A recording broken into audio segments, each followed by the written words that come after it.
अगर ब्रह्मांड वाकई में असीमित है तो इनमें अनगिनत ऐसी गैलेक्सीज हो सकती है जिनमें ऐसे ग्रह होंगे जिन पर जीवन मौजूद है और अनगिनत ग्रहों पर जीवन नहीं होगा। और क्योंकि पृथ्वी पर जीवन पनप रहा है तो ब्रह्मांड की दूसरी जगहों पर भी ऐसा होता होगा। इस तरह के ब्रह्मांड में अनगिनत तरह के एलियन जीव पाए जा सकते हैं।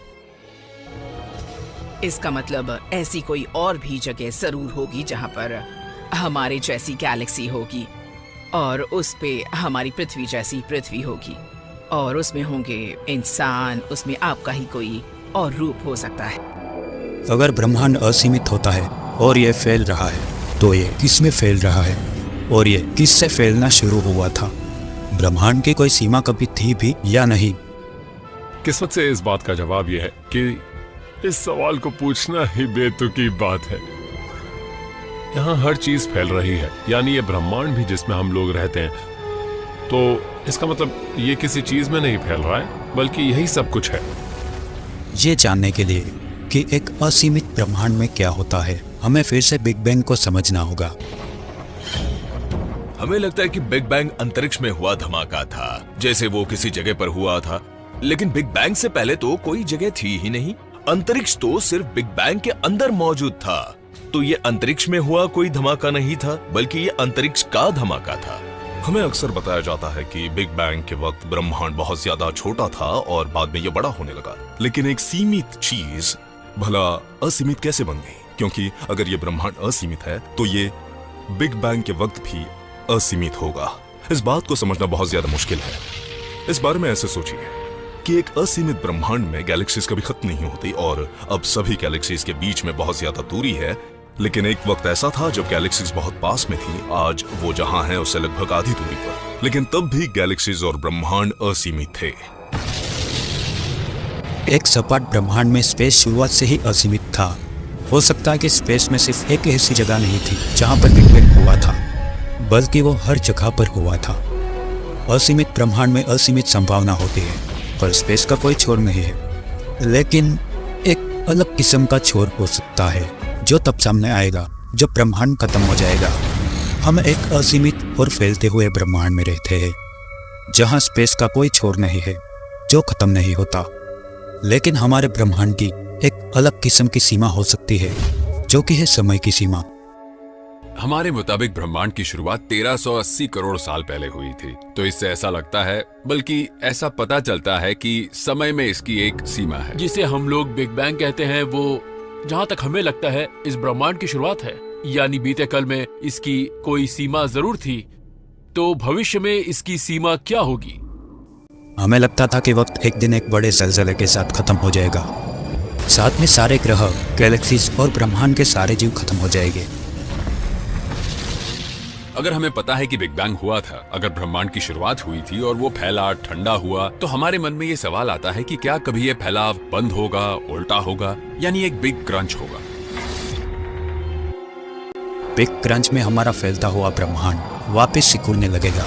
तारे और ग्रह एक दूसरे के साथ टकराना शुरू हो जाएंगे, गैलेक्सीज टकराएगी और स्पेस में मौजूद सारी रोशनी और सारी मैटर साथ मिलकर और दबकर एक सिंगुलैरिटी में बदल जाएगी। अगर यह सोच सही है तो ब्रह्मांड की शुरुआत और अंत का भी एक तय वक्त है। अगर हम ऐसे ब्रह्मांड में रहते हैं जो फैलता है, फिर रुकता है और आखिर में वापस सिकुड़ जाता है, तो इसका मतलब है उसकी दो सीमाएं हैं।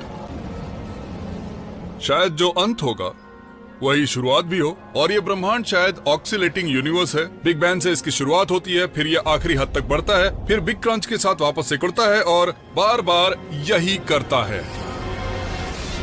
हो सकता है कि हम एक ऐसे ब्रह्मांड में रहते हैं जो दूसरे ब्रह्मांडों के अवशेष से बना है, और ये ऐसे कई ब्रह्मांडों में से एक ब्रह्मांड है। उनमें से हर एक में कई गैलेक्सीज, ग्रह और जीवन होता है। लेकिन हमने ब्रह्मांड के बारे में आज ही में जो देखा है उससे लगता है कि यहाँ पर बिग क्रंच नहीं होगा। ब्रह्मांड में बिग क्रंच तभी हो सकता है जब डार्क एनर्जी के बारे में हमें जो भी पता है वो सब बदल जाए। यानी डार्क एनर्जी को बहुत ही अजीब बर्ताव करना होगा, क्योंकि जब वो अचानक से काम करना बंद कर देगी तभी ब्रह्मांड का फैलाव रुक पाएगा और फिर से सिकुड़ने लगेगा। हमारा ब्रह्मांड ना सिर्फ फैल रहा है बल्कि डार्क एनर्जी के असर की वजह से इसके फैलाव की रफ्तार और बढ़ रही है। और डार्क एनर्जी फैलकर कम नहीं होती, तो जहां तक हमें पता है, सबसे सीधा अनुमान तो यही है कि ब्रह्मांड भविष्य में भी हमेशा इसी तरह फैलता ही रहेगा। स्पेस की तरह वक्त भी कभी खत्म नहीं होगा।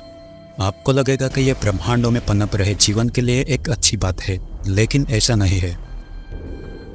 डार्क एनर्जी ब्रह्मांड को जैसे तेज रफ्तार से फैला रही है, उसका एक नतीजा ये होगा कि ब्रह्मांड धीरे धीरे बिग चिल की तरफ जाने लगेगा।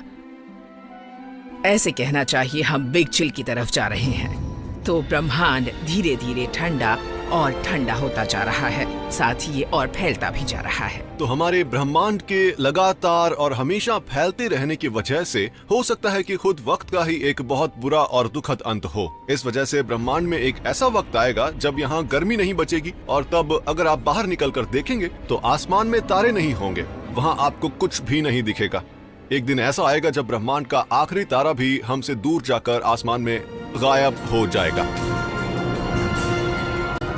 भविष्य में अंतरिक्ष बस एक ठंडी, अंधेरी और असीमित जगह रह जाएगा जहां वक्त कभी खत्म नहीं होगा।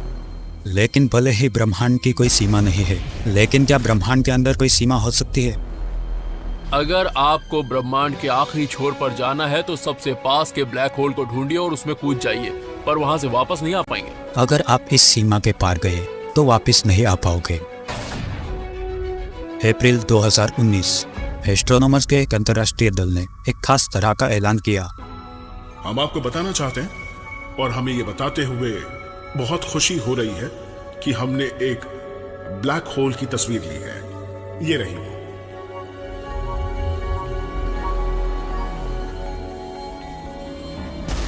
वो एक सुपर मैसिव ब्लैक होल की तस्वीर थी जो हमसे करीब 5 करोड़ 40 लाख लाइट ईयर्स दूर मौजूद M87 गैलेक्सी में है। ये शायद ब्रह्मांड के अंदर की सीमा की एक पहली तस्वीर थी। जब बात अंतरिक्ष और ब्रह्मांड की सीमा की हो तो ब्लैक होल्स इस मामले में बहुत दिलचस्प साबित होते हैं। एक ब्लैक होल के अंदर और बाहर के बीच की इस सीमा को इवेंट होराइजन कहते हैं। एक ब्लैक होल का इवेंट होराइजन वो हिस्सा होता है जिसके पार अगर आप चले जाएं तो फिर ग्रेविटी का असर इतना ज्यादा होता है कि उससे रोशनी तक बाहर नहीं आ पाती, और इसका मतलब ये है कि इवेंट होराइजन के पार निकलकर कोई चीज वापस नहीं आ पाती। तो वो भी एक सीमा जैसा होता है क्योंकि उससे वहां एक सरहद बन जाती है। इवेंट होराइजन ब्रह्मांड के उस हिस्से की सीमा है जहां हम जा सकते हैं, पर ऐसा नहीं है कि वहां कोई चीज होती है जो एक सीमा बनाती है। बस अगर आप उस जगह पर जाएंगे तो आप सीधे उसके अंदर चले जाएंगे। तो वो ब्रह्मांड के दो हिस्सों के बीच ऐसी हद है जिसे हम देख नहीं सकते।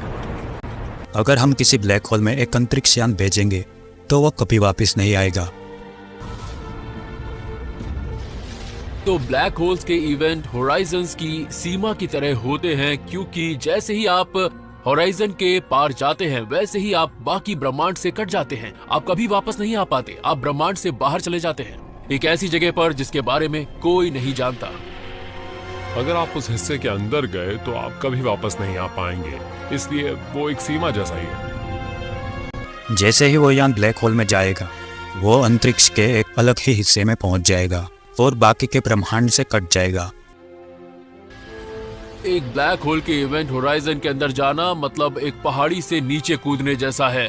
वहां से आप किनारे को देख सकते हैं, खुद को वहां जाते देख सकते हैं, और नीचे गिरने के बाद आप नजर उठाकर भी देख सकते हैं कि ऊपर क्या हो रहा है, पर आप कभी वापस नहीं आ सकते। उस ब्लैक होल की खाई के अंदर एक सिंगुलैरिटी होती है, यानी एक ऐसी जगह जहां फिजिक्स के नियम काम नहीं करते। और इस सिंगुलैरिटी के पास चीजें इतनी अजीब होती हैं कि आप सोच नहीं सकते, लेकिन वहां वो मुमकिन होती हैं। अगर हम एक ब्लैक होल के आसपास के स्पेस टाइम का एक खास तरीके से नक्शा बनाएं, तो हमें एक मिरर यूनिवर्स या पैरेलल यूनिवर्स दिखेगी जो ब्लैक होल के दूसरी तरफ होगी और यहाँ के जैसी होगी, और जिसमें हम ब्लैक होल से गुजर कर जा सकते हैं। तो ब्लैक होल न सिर्फ इस ब्रह्मांड की सीमा है, बल्कि वो दूसरे ब्रह्मांडों में खुलने वाला दरवाजा भी हो सकता है। ये हमारी कल्पना है, लेकिन अगर ब्रह्मांड में ऐसी कोई जगह है, कोई ऐसा हिस्सा है जहां से हम किसी और ब्रह्मांड में जा सकते हैं, वहां सफर कर सकते हैं, तो ब्लैक होल ही वो पोर्टल हो सकता है जिससे ऐसा करना मुमकिन होगा। लेकिन ऐसा होना नामुमकिन है कि एक इंसान इवेंट होराइजन के पार जाना चाहेगा, और ब्रह्मांड की दूसरी सीमा को ढूंढने में कामयाब होना मुश्किल है। हम कभी इवेंट होराइजन के पार नहीं जा पाएंगे। तो क्या हम कभी ब्रह्मांड की सीमा को नहीं देख पाएंगे? और क्या ये भी पता कर पाएगी कि ब्रह्मांड की कोई सीमा है भी या नहीं? मुझे तो लगता है कि हमें ब्रह्मांड की सीमा के बारे में नहीं सोचना चाहिए। हम जिंदगी में जो भी देखते हैं उसकी एक सीमा होती है, उसका अंदर बाहर का हिस्सा होता है, एक किनारा होता है। लेकिन शायद ये ब्रह्मांड वैसा नहीं है, शायद इसकी बात अलग है, शायद ब्रह्मांड की किसी भी तरह की कोई सीमा ही नहीं है। हमें लगता था कि भविष्य में जीवन कहां तक टिकेगा इसकी सीमा कुदरत तय करती है, क्योंकि हम ग्रह से निकल नहीं सकते थे और हमारे सौर मंडल के पार कुछ नहीं था। लेकिन अब हमें पता है कि बाहर एक बहुत बड़ा ब्रह्मांड है और आखिरी सीमाएं हमारी कल्पना पर निर्भर करती हैं और इस बात पर कि हम शांति से खत्म होने के बजाय उसके साथ क्या कर सकते हैं। हमारा भविष्य हमारे ही हाथों में है और मुझे ये सोचकर लगता है कि हम कितने काबिल हैं। ये सोचकर थोड़ी सी चिढ़ भी होती है कि हमारी भी एक हद है और हम शायद ब्रह्मांड की असली सीमा की सटीक तस्वीर कभी भी नहीं देख पाएंगे। हमें खुली सोच और विनम्रता रखनी चाहिए और हमें इस सोच को छोड़ देना चाहिए कि हर चीज की सीमा होनी चाहिए, क्योंकि हमने हमेशा सीमाएं ही देखी है, क्योंकि ब्रह्मांड बहुत ही अनोखा है। हमारे लिए जो महत्वपूर्ण है और जो हमेशा महत्वपूर्ण रहेगा वो है हमारा ऑब्जर्वेबल यूनिवर्स, क्योंकि वो जहां तक है हम उसे देख सकते हैं, उसकी एक सीमा है और इसीलिए हम उसके बारे में तब तक जान सकते हैं जब तक हमें उसकी सीमा के बारे में पता है।